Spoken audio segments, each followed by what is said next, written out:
In this third video about low intensity training, I'm going to talk about how low intensity work actually helps your high intensity intervals. If this sounds counterintuitive, keep watching because there's some emerging science that backs up this long-standing endurance coaching principle. Building a bigger aerobic base in the pre-season is the key to optimizing racing performance. Now, links to the related videos are in the show notes. If you've watched them, you'll already have an understanding about fat oxidation. Now, historically, at high intensities in exercise, specifically at or above your threshold power, it was thought that athletes didn't really use fat as a fuel.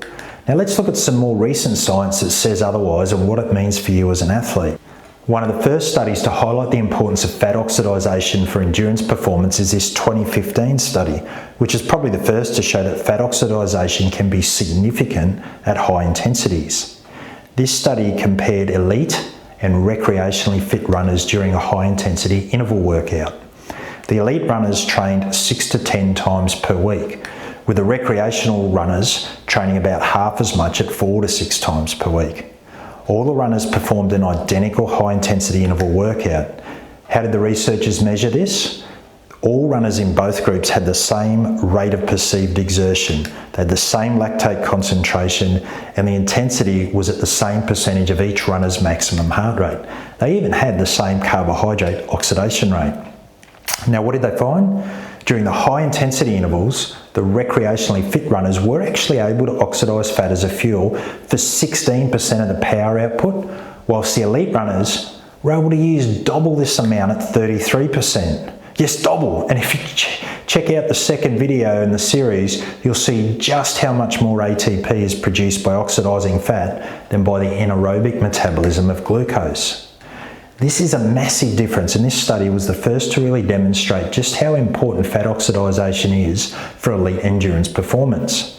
This study also challenged the notion that it isn't only carbohydrate that gets used as a fuel at high intensities, but that fat can also be an important substrate to power your performance. Now let's come back to our original question. Why am I doing low intensity training if I want to get quicker? From this 2015 study, we can see that elite runners performed a lot more low intensity than their recreationally fit counterparts. They ran not only faster, but they also had a higher VO2 max and a higher threshold pace.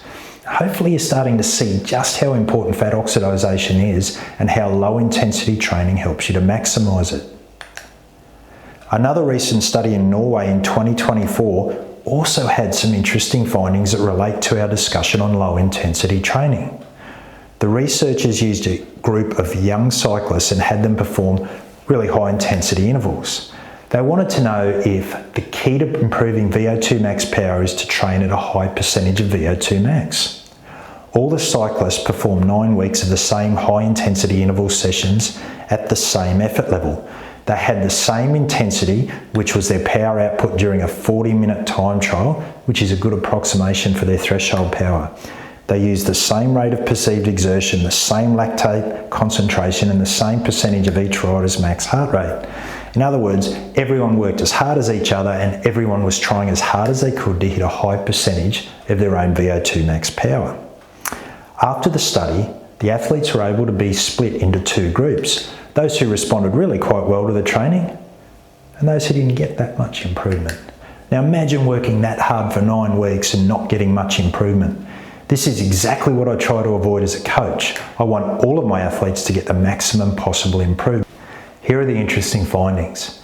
The athletes who responded best to the high intensity training were those that were able to achieve a high percentage of their VO2 max. Now, why did only half of the group achieve this? What made them improve more than the others who were working just as hard as they were? Put simply, the only other difference the researchers could find between groups was that the group that improved the most did more volume of low intensity training per week. This was specifically below the first lactate turn point, and in fact a lot of it was in zone 1, about 90 minutes per week, and zone 2, 30 minutes per week if you use the 5-zone heart rate model.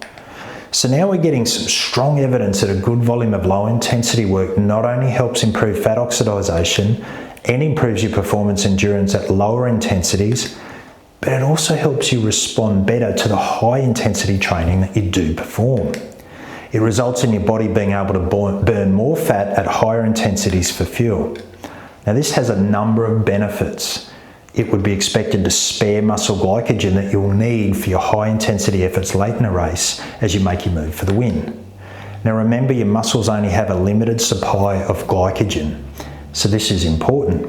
It would also mean less fatigue later in the race if you're producing less acid along the way because you're burning more fat. It means that when you do push into the red zone, you can burn more fat in the red zone and produce more power as a result. It means your recovery capacity is better. It also helps your body to start to preferentially use fat as the primary fuel, which, as I've mentioned, is more efficient than having your body switch over to carbohydrates. The other thing to consider is that one of the key differences between professional and amateur cyclists is their power output at the first lactate turn point. Often a professional will have a higher LT1 power than recreational athletes have the LT2 or FTP power. Imagine sitting in the bunch, barely turning your motor on because you're so aerobically fit, while everyone else is near their threshold. That's how big the difference is. So if you're wondering why your coach has a good volume of lower intensity work in your program, the answer all comes back to fat metabolism and how best to promote fat burning capacity in your body, and how it even transfers across to a better response at high intensity intervals.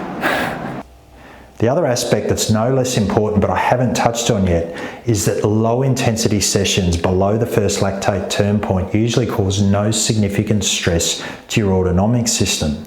This is particularly true if you're doing a distance you're familiar with, like if you usually do 2 hours, 2 hours will be fine. If you do 6 hours and you're used to 2, it may not.